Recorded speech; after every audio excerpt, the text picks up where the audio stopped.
Today, we take a look at Karens who died in stupid ways. From a Karen who grabbed the steering wheel on a busy interstate to a Karen who took a dangerous shortcut rather than wait her turn and found herself trapped in a way she never expected. It was August 11, 2016, in Phoenix, Arizona. Heat shimmered off the pavement as rush hour began. Interstate 10 was experiencing moderate traffic as commuters headed out of the city. Angela Merrick, 39, worked in administrative management for a regional logistics company and traveled frequently for short business trips. Colleagues described her as highly organized but easily frustrated when plans changed or schedules slipped. That afternoon, she had requested a rideshare to the airport for a 6:30 p.m. flight and was picked up from her downtown office at 4:45 p.m. From the moment she entered the vehicle, Angela complained about the car's temperature, the music volume, and the route shown on the navigation screen, reminding the driver she traveled often and expected rides to follow her instructions. She demanded a specific route despite his explanation that the app reflected current traffic conditions, interrupting him repeatedly and warning she would leave a negative rating if the route wasn't changed. She emphasized that she had important plans and could not afford delays, maintaining a dismissive tone throughout the exchange. Seated behind the driver, Angela repeatedly leaned forward to watch the navigation screen, questioning each turn while scrolling through her phone. As they merged onto the interstate, she again challenged the route and insisted on an alternate exit, raising her voice and stating the driver should follow customer instructions rather than the app's guidance. The driver politely declined. Angela became increasingly agitated, raising her voice and accusing him of intentionally delaying her trip. The driver remained calm and continued in the center lane. Angela unbuckled her seatbelt and leaned forward between the front seats, pointing at the navigation screen and demanding he change routes. The driver told her to sit back and refasten her seatbelt. She refused. Without warning, Angela reached over the driver's right shoulder and grabbed the steering wheel with both hands. She pulled it sharply to the right, attempting to force the car toward the exit. The driver immediately tried to regain control, pulling the wheel back while taking his foot off the accelerator. The car swerved into the right lane as a sedan braked and honked. The driver overcorrected, sending the vehicle back toward the center lane while he fought for control. Angela continued gripping the wheel, forcing it right again and pushing the car sharply toward the shoulder. The car's right front tire caught the edge where pavement met the raised shoulder. At approximately 55 miles per hour, the vehicle veered onto the shoulder. The driver attempted to straighten the wheel, but Angela's grip prevented correction. The car traveled approximately 40 feet along the shoulder before the right tires hit loose gravel. The vehicle became unstable and began rotating clockwise. Angela was thrown forward into the front cabin area as the car spun. The vehicle rotated approximately 120 degrees, and the passenger side struck a concrete support pillar at approximately 45 miles per hour. The impact crushed the rear passenger compartment where Angela's body was positioned. The driver was restrained by his seatbelt and deployed airbag. Angela was motionless, pinned between the front and back seats. Multiple witnesses stopped and called emergency services. First responders arrived within 8 minutes. The driver suffered a concussion, fractured ribs, and lacerations. Angela was unresponsive and trapped in the wreckage. Extraction took 22 minutes. She was transported to a medical facility but pronounced dead en route. The cause of death was massive internal injuries and severe thoracic trauma from the impact. Dash cam footage clearly showed Angela grabbing the steering wheel and causing the loss of control.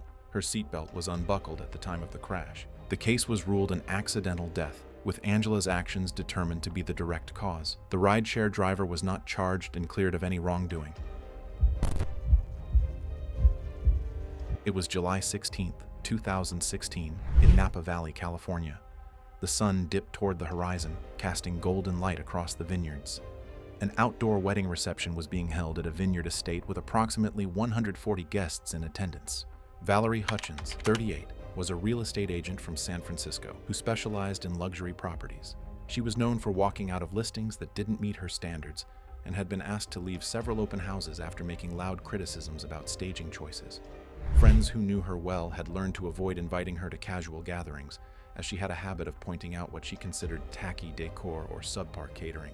She had flown in specifically for this wedding and had complained about the parking situation and the lack of valet service.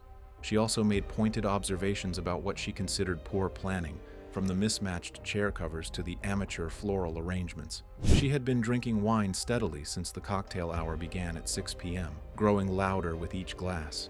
Valerie wore a cocktail dress and heeled sandals. Her hands were damp from condensation on her wine glass and the humid evening air. She had no technical knowledge of generators or electrical systems. Approximately 10 minutes after confronting the staff member, Valerie walked away from her table toward the generator location. Several guests noticed her heading in that direction but did not follow. She moved behind the lattice panels where the generator sat on a rubber mat. The generator was running at full capacity, with multiple heavy-duty extension cords connected to its outlets.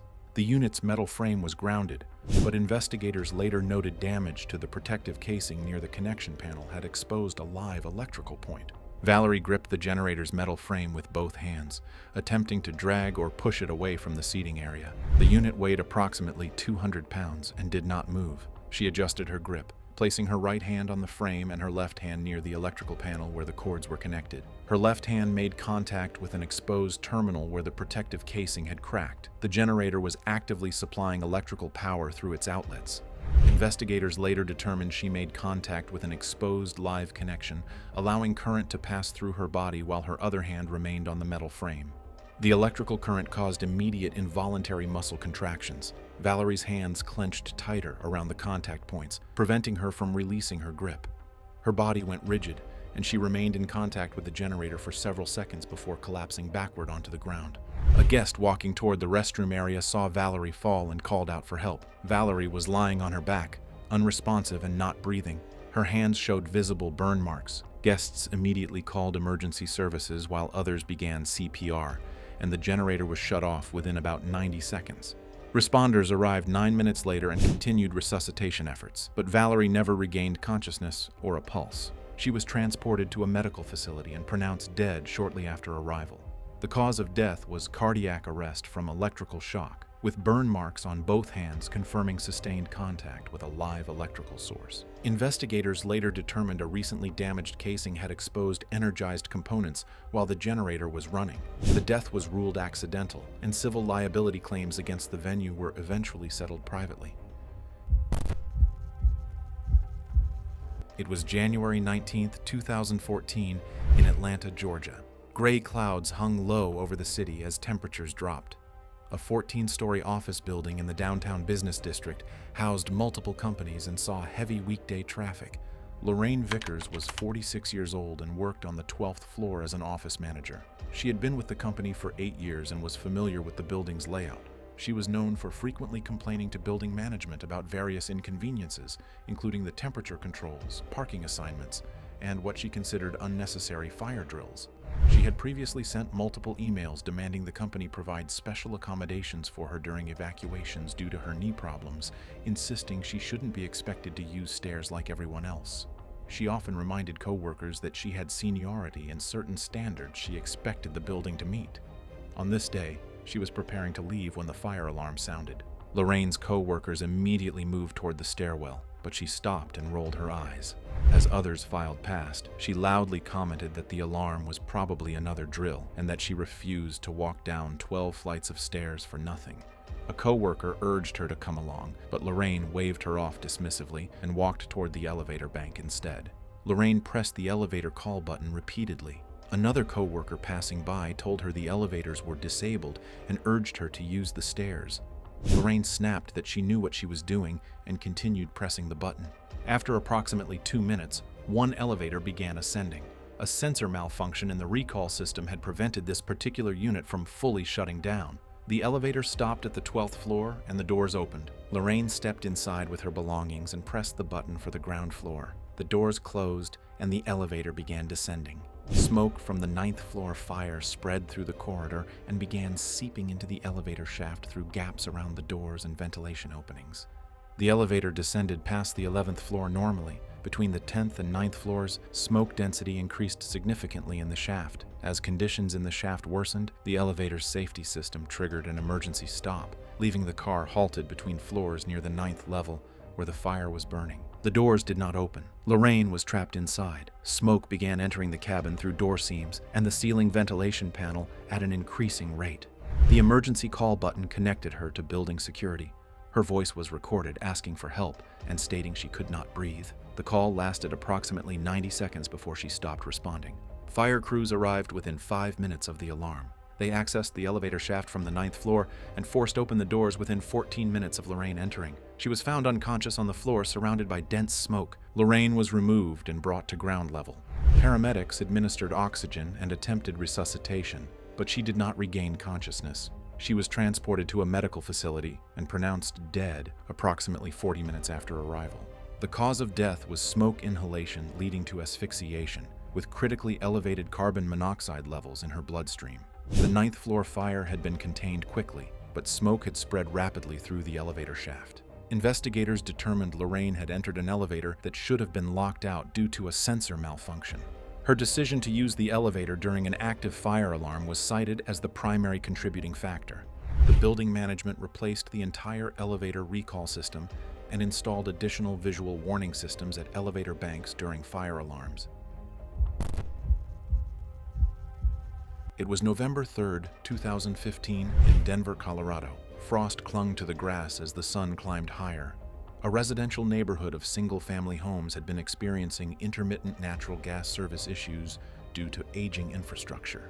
Rita Drummond, 52, had lived in her 2-story home for 14 years and worked part-time doing bookkeeping from home. She had a history of disputes with service providers, convinced most were trying to overcharge her or create unnecessary work. Neighbors described her as someone who believed she knew better than the experts and wasn't afraid to say so. That day, she was home alone when a technician arrived around 9:15 a.m. to inspect her gas meter. He identified a faulty pressure regulator and recommended shutting off the gas supply until repairs could be completed later that day. Rita became immediately confrontational, insisting her appliances worked fine and accusing him of creating unnecessary work to charge more money. She threatened to call his supervisor to complain. The technician shut off the main gas valve, tagged it with a warning label, and instructed her not to tamper with it. Rita stood visibly angry, criticizing him throughout. After the technician left, Rita remained outside near the meter, which was located on the exterior wall near her basement entrance. She had basic familiarity with the valve system from previous service calls and believed the technician had dramatically overreacted. Approximately 15 minutes after the technician departed, Rita returned to the gas meter.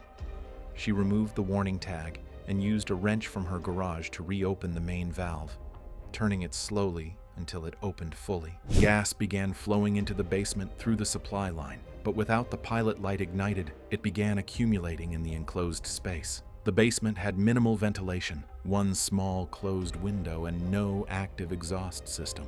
The faulty regulator caused gas to flow at a higher rate than normal. Rita spent approximately 12 minutes upstairs before noticing the house felt colder. She went to the basement to check the furnace. As she descended the stairs, the concentration of natural gas in the air had reached a flammable level. The gas, which contained an added odorant, was now detectable, but Rita had already entered the space. Rita reached the furnace and attempted to relight the pilot manually using the built-in ignition button. The electrical spark from the ignition mechanism triggered an immediate explosion. The blast originated at the furnace and expanded rapidly through the basement, fueled by the accumulated gas. The explosion blew out the basement windows and caused the first floor to partially collapse into the basement. Rita was at the epicenter and was thrown against the concrete foundation wall. The force caused severe structural damage to the home and ignited a fire that spread through the debris. A neighbor 2 houses away heard the explosion and called emergency services immediately.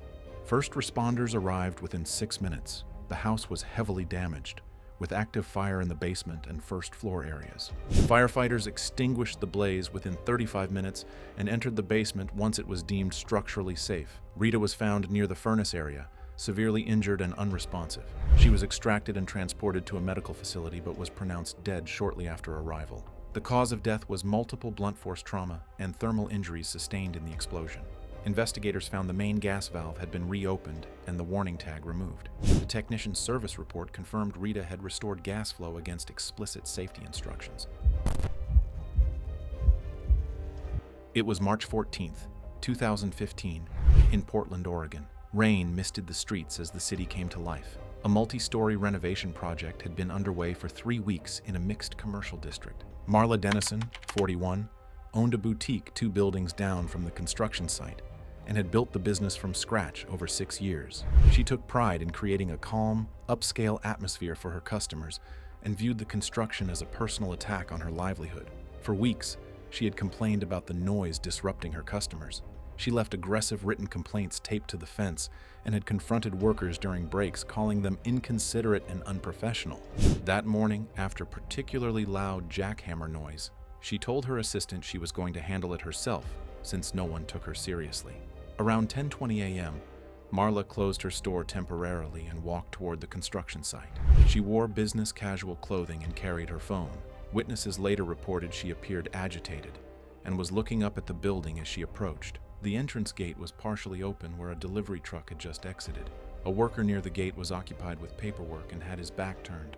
Marla had no construction experience and no hard hat or safety vest. The site's active work zones included overhead crane operations, and loads were being moved across the upper floors at irregular intervals. Marla walked past the open gate without announcing herself or waiting for clearance. She moved approximately 40 feet into the site, navigating around stacked materials and equipment. Her focus remained upward, toward the source of the noise on the 3rd floor. A crane operator on the 4th floor was repositioning a load of steel I-beams bundled together, weighing roughly 600 pounds. The load was being moved horizontally across the building's exterior before being lowered to the ground-level staging area. The operator had a limited view of the ground directly below due to the angle and building structure. Marla stopped in the center of the staging area, still looking upward. She raised her phone, appearing to record or photograph the work above. A ground crew member approximately 50 feet away noticed her and began moving in her direction, waving his arms. The crane load swung slightly as it cleared the building edge, a normal movement during repositioning. The operator began the descent, following the planned path to the staging area. The load was approximately 30 feet above ground when it entered Marla's vicinity. The ground crew member shouted, but machinery noise masked his voice. Marla remained stationary, looking at the wrong floor. The beams descended at approximately 2 feet per second. At 15 feet above ground, the load entered Marla's peripheral vision. She looked up and stepped backward instead of moving laterally. The beams struck her head and upper body directly. She collapsed immediately under the weight and did not move. Work stopped within seconds. The ground crew reached her within 30 seconds and lifted the beams, but she was unresponsive with severe visible trauma. Emergency services arrived within 7 minutes and pronounced her dead at the scene. The cause of death was massive blunt force trauma to the head and chest, with skull fracture and crushing injuries. Investigators reviewed safety protocols, crane logs, and witness statements. Security footage confirmed Marla had entered without authorization into a clearly marked active work zone. The case was ruled an accidental death caused by unauthorized entry. The construction company was in compliance with safety regulations but implemented additional gate security measures. Marla's family did not pursue legal action. It was October 8, 2017, in Sedona, Arizona. Desert heat beat down on the Red Rock landscape. A popular canyon trail was experiencing high foot traffic due to the holiday weekend. Lauren Whitmore, 44, was a corporate trainer from Chicago visiting Sedona with her husband for their anniversary. She had hiked portions of trails in Colorado on previous vacations and made a point of correcting other hikers she encountered about proper trail etiquette and gear choices. That morning, she had told other hikers at the trailhead that this route was overrated and too crowded for what it offered. She had little patience for casual hikers who treated trails like amusement parks rather than serious outdoor activities. Lauren had been complaining about the crowd since they started, making comments about people moving too slowly and blocking the trail for photos. She had tried to push past several groups on narrow sections and made remarks about tourists ruining everything. Her husband tried to calm her down multiple times, but she dismissed him. At a crowded section where the trail narrowed near a scenic viewpoint, Lauren stopped in frustration. Her husband suggested they wait a few minutes for the group ahead to clear. Lauren refused, stating she had not driven all this way to stand in line. She pointed to what appeared to be a parallel path approximately 20 feet to the right, a dried creek bed with flat sand that seemed to bypass the congestion. Her husband said it looked unsafe and they should stay on the marked trail. Lauren dismissed him, saying the trail designers had not accounted for this many people. Lauren stepped off the main trail onto the unmarked route without waiting. The dried creek bed appeared solid, with a light-colored sandy surface that looked firm. She walked approximately 60 feet along it, moving faster than the main trail crowd. Her husband called out repeatedly, but she waved him off without turning around. Her right foot suddenly sank several inches into the sand. She stopped and tried to pull it out, but her left foot also began sinking. The surface sand was dry and appeared solid, but beneath it was saturated sand and silt from recent rainfall. Lauren's weight had broken through the thin crust. She tried to lift her right leg, but the suction pulled her deeper. She leaned forward to brace with her hands, but this shifted more weight onto her lower body. Within 90 seconds, she was trapped to her knees and leaning forward at an awkward angle as the saturated sand tightened around her legs. Her husband reached the creek bed edge and attempted to pull her out by her arms, but each attempt caused the surrounding sand to collapse tighter around her legs. Other hikers called emergency services and searched for branches for leverage. Lauren was breathing heavily in the extreme heat, visibly exhausted. She was trapped to her upper thighs, bent forward in a position that compressed her diaphragm. Approximately 6 minutes after getting stuck, Lauren stopped responding. Her head drooped forward, and she lost consciousness, collapsing further into the sand. Hikers attempted to lift her upper body, but the suction made it nearly impossible. Specialized rescue personnel reached the creek bed nearly 40 minutes after the first emergency call. By then, the surrounding sand had hardened around Lauren's legs, requiring controlled digging and water to loosen the packed silt before she could be freed. When rescuers finally pulled her from the ground, she showed no signs of consciousness. Investigators later concluded that prolonged entrapment in extreme heat, combined with the forward compressed position of her body, led to a rapid medical collapse before rescue teams could stabilize her. Her death was attributed to heat-related stress and positional asphyxia after leaving the marked trail and entering unstable terrain. Thanks for watching. If you liked these stories, click here.